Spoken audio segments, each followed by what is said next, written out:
So your open, unfiltered analysis of what you think happened yesterday with Pam Bondi's hearing. Bondi is not even a bad person, but we do. Guys, thank you so much for joining me, John Soto, the SotoCast. This is PBD. Did a 2-hour plus go around with Alex Jones, the great Alex Jones. He's going to get into this here. Pam Bondi hearing just happened. In my view, it was a disaster. Take a look at it if you want. It was pretty grueling. But as always, we love Alex's analysis. Take a listen. We'll go back and forth as we always do. When she first got in, she's a talking head. There's so much complexity going on in the DOJ. That's why she came out at first and said, oh, yeah, we have all these millions of files and hundreds of kids getting raped, and it's Epstein doing it. And then later we learned she was told that, and then she has to reverse it and say, well, actually, that's not what it is. It was a bunch of child porn. So we don't really know the truth about all that because there's so much over the almost 20 years of investigations about Epstein that's been slurped up. And also, last year they had last 2 years, a hotline where anybody could just call in to the FBI or just send in paperwork, and any of that gets thrown in there. So that's why Trump is in there about 1 million times. But I'm also not an apologist for her. The DOJ has handled this totally horribly, and they've taken something where it's the Democrats that are known for sexualizing children, drag queen story time, all of it. It's the Democrats, in California lowering the age of consent to 12-year-olds, and now it's only a misdemeanor, 2 days in jail if you rape a kid down to 12. I mean, literally. And somehow is that really the law? Absolutely. And now they've somehow turned it around where the Republican Party is the pedophile protection party when it's the Democrats that are 99% in the Epstein files, actually doing stuff to kids. And then the media focuses on Ludnick, who I do think was BSing how much he knew Epstein. It's definitely financial. Yeah, he absolutely was. I did many takes on this. I've gone back and forth on Ludnick. He was obviously lying about his connection and ties to Epstein. And again, that doesn't mean that he did anything wrong. That doesn't mean that he did anything, illegal. However, it was just apparent in the interview that he gave, especially when you do a deep dive and you go into the ties of Ludnick, his properties, Epstein's properties, how all of that stuff transpired. They definitely were well. They knew each other very, very well, very, very well. Comes out now, he spent time on the island.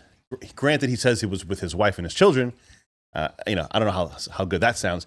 If you take the point in the interview that happened with Ludnick, where he said that when him and his wife went into Epstein, they went in there one time, they saw a massage table, they were creeped out, they never saw him again, and now you're having lunch with your wife and your children with Epstein on Epstein Island. Oof, that does not bode well. So, yeah, I think, honestly, in the very beginning, and I think it was Tim Dillon that kind of put me onto this, and I started doing a little bit of deep dive on it. On the very beginning, it seemed like Ludnick was who Trump was trying to protect, because he really needs Ludnick. He leans on him a lot. Like, he's a huge asset to Trump, especially in the economic realm, which is exactly what he needs to hopefully try to turn this country around.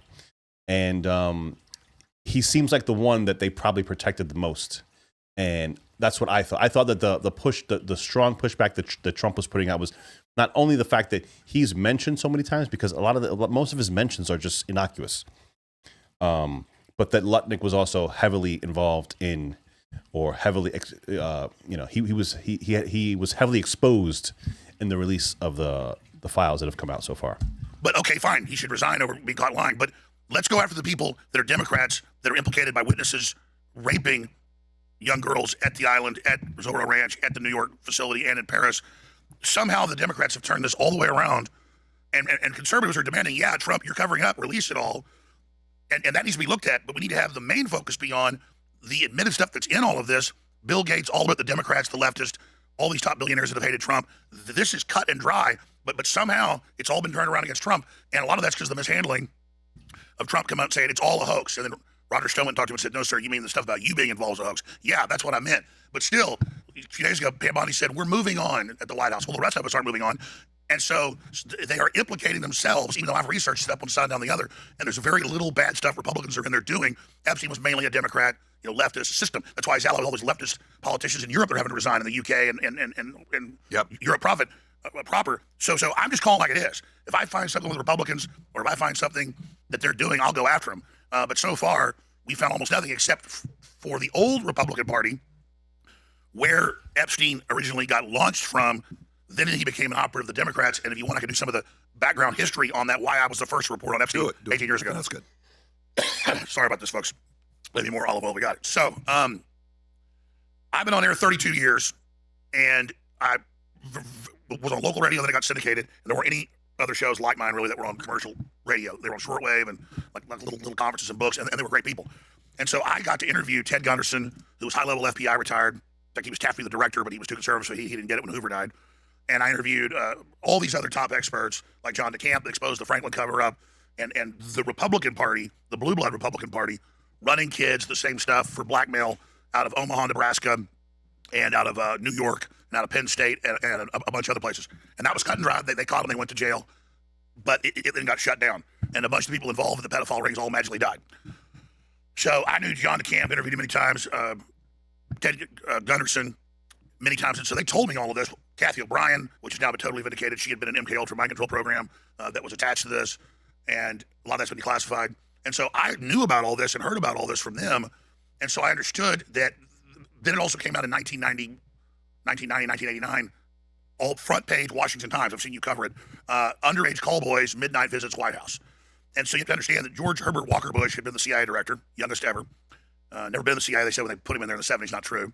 He was basically researched, he was even in the documents running the JFK assassination operation as the man on the ground in 63. So that was his little reward. But later he's the head of the CIA, and then he's the head of the country. And he brings in Wexler, and he is a Victoria's Secret, all of that. He is the handler of Epstein, who also works with Bill Barr, who had been the CIA liaison in Iran-Contra. Even at his young age, he ran Iran-Contra for George Herbert Walker Bush in a compartmentalized program under Reagan that Reagan didn't know about, and there was a big scandal over that. So then Barr gets promoted to be Attorney General, and then he's brought back by Trump later. Thank you. He's been Attorney General twice. And now Mike Benz exposed a bunch of this that wasn't part of the Epstein files, but no one went to look for now in the millions and millions of public files. It was Bill Barr, George Herbert Walker Bush, Les Wexner, and all of them in the early 90s that set up a CIA airline like Air America 2.0 or Evergreen Transportation in Ohio. They used for the first funding of that the Somali conflict, and they bring in the first 30,000 Somalis into Ohio. Okay, and this is what year? This is 1991. Okay. And this is all public. And a lot of this research, I had a lot of this research, but then I've watched like 10 hours of Mike Benz, just every 6-hour, 4-hour programs, just this document, that document, totally mapping it. So you have the CIA with Bill Barr bringing in Epstein to be basically the front man for the airline. So he's already, by 1991, he is already the head of the cutout for major CIA operations. Now, why'd they pick him? Bill Barr's father was like number 5 in OSS in World War II. Then he was like number 3 in CIA. This is all public. Then he runs an all-girls school in New York that Epstein is hired at like 26 years old to come in and, boy, suddenly becomes like the deputy principal over these girls. Donald Barr then writes a book called Space Relations. Strangest book. About humans working with aliens to kidnap children in sex slavery on a faraway planet.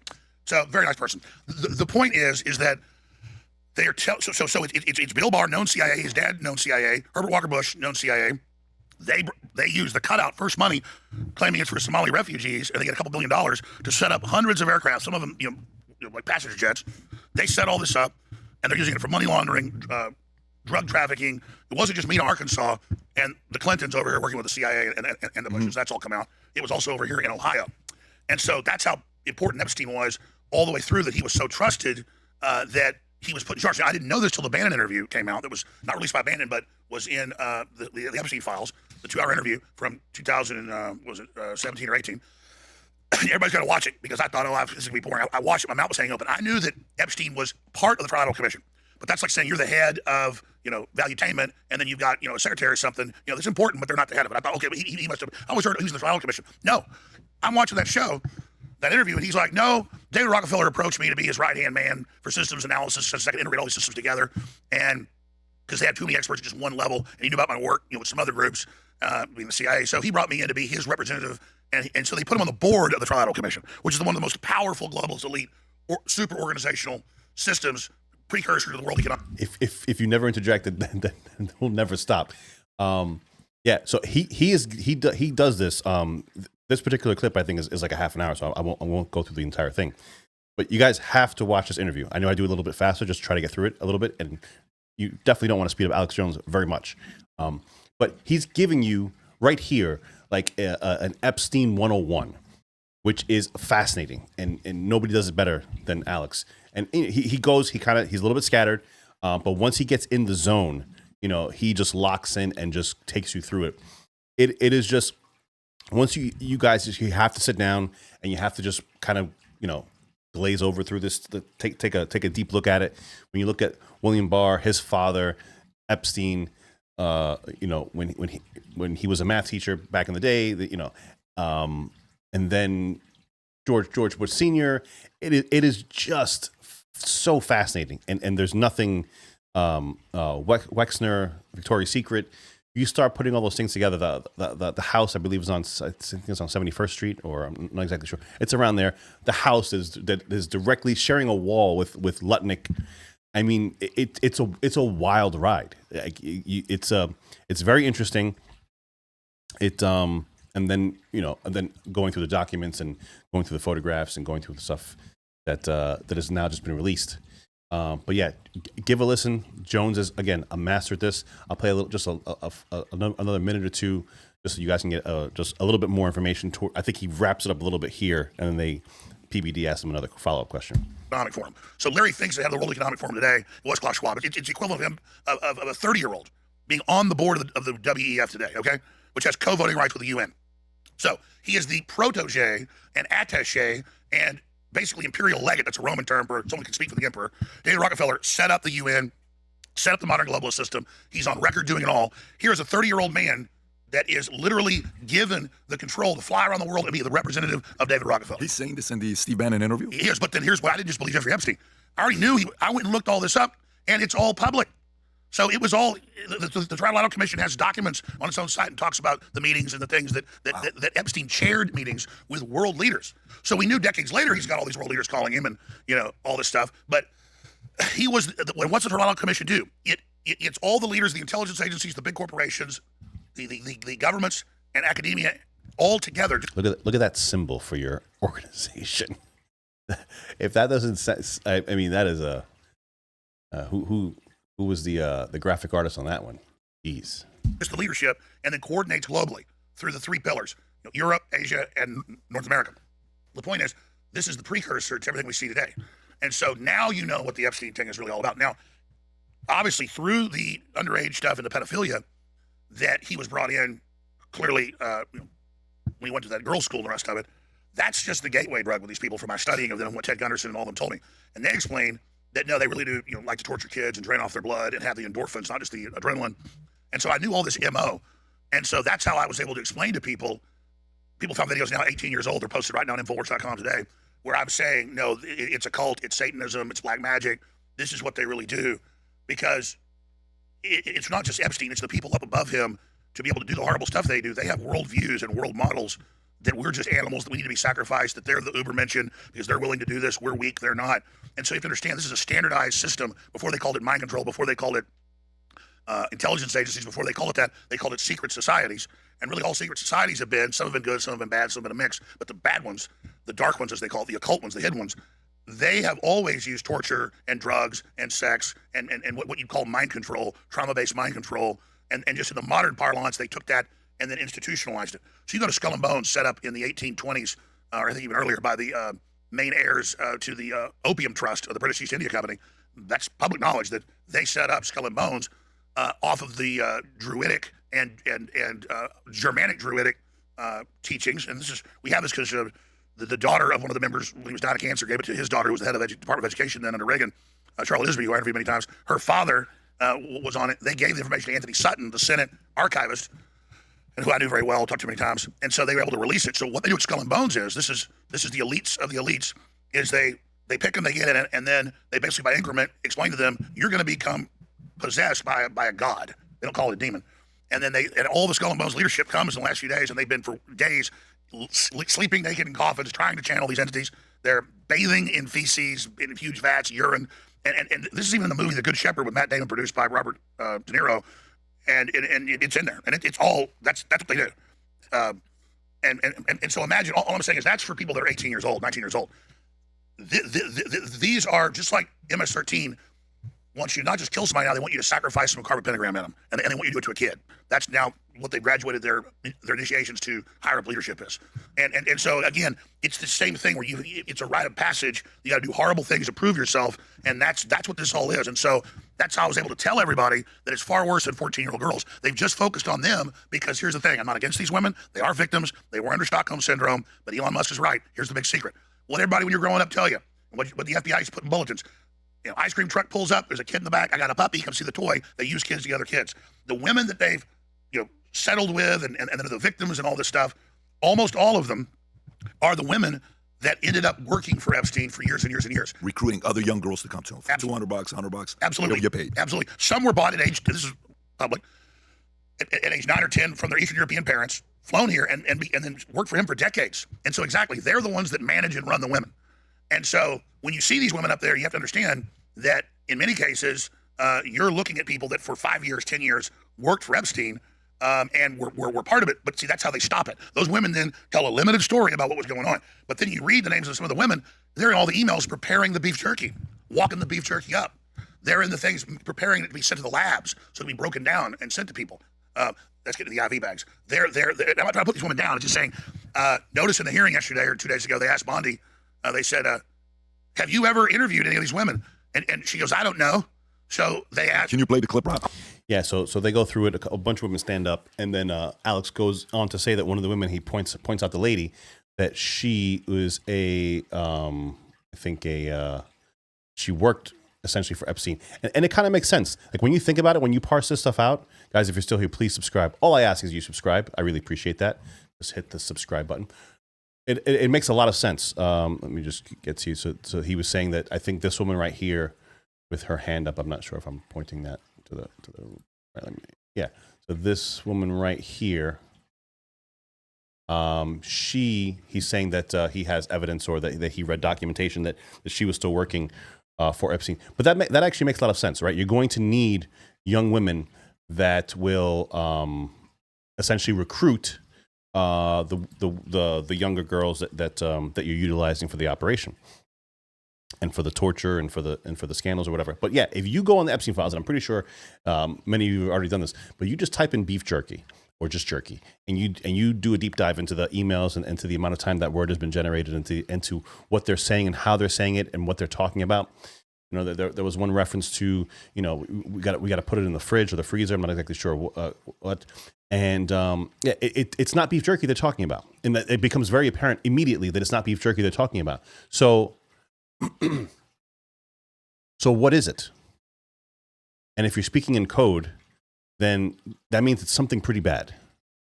And I think what Alex is alluding to here is that the beef jerky is either human beings, whether it be their blood, whether it be meat themselves, itself that is, that they're saying that they take and they utilize and they extract something from it, because there's notices of it going to a lab and being checked out, and there's a lot of like crazy shit going on with this, and it doesn't seem like it's going to go anywhere, even with the amount of all the exposure that it has right now, even with all the sunlight is not disinfecting this scenario. It is just, I guess if you just have a massive swamp and it's still just bubbling up, the shit is just still bubbling up through under the ground. No amount of sun can cure it. And it seems like that's what we're dealing with in this scenario. I'm not very hopeful that anyone's going to end up going to jail and being prosecuted. The only thing that I am hopeful for is that at least, average people can see what's going on and just protect their friends and family from it as best they can. We're not going to ever stop all the cruelty in the world. It's never going to come to an end. It's just one of those things that we have to, just kind of deal with as human beings, and understanding the amount of cruelty and evil that exists in the world. And I think that, that's one thing that a lot of my progressive friends, they don't really understand that the default for humanity is not kindness and being a good person. The default for humanity is very animalistic, obviously selfishness, and a lot of evil. And it's up to us as members of a what we like to promulgate, like a peace peaceful and harmonious society to raise our children in a manner that they're not like that. But again, that is not the norm. Like you can just see throughout the world and throughout our country what is done to people, the absolute atrocities that happen daily, that are happening this moment, that are, constantly. There's somebody being abused, there's somebody being murdered, there's somebody being tortured, there's somebody, everything you could possibly happen. I mean, the things that I've seen in my short, time on this earth, I've seen some of the worst things you could possibly imagine. I will discuss it, one day. But I think people just need to realize that that's kind of like the reality of the world, and just try to make your own little world with your friends and family that doesn't have any of that stuff in it. And that's very important. Guys, thank you so much for joining me. 6283 Talk on the X if you want to follow me there. Watch this. It is phenomenal. I know it was a little bit fast. It sounds like he's on crack, but I wanted to get through as much as I could in the short amount of time as I could. Watch the entirety, 2 hours and 15 minutes, I think, on the PBD podcast. Alex Jones is the man. Thank you guys so much for tuning in. See you on the next video, guys. Take care.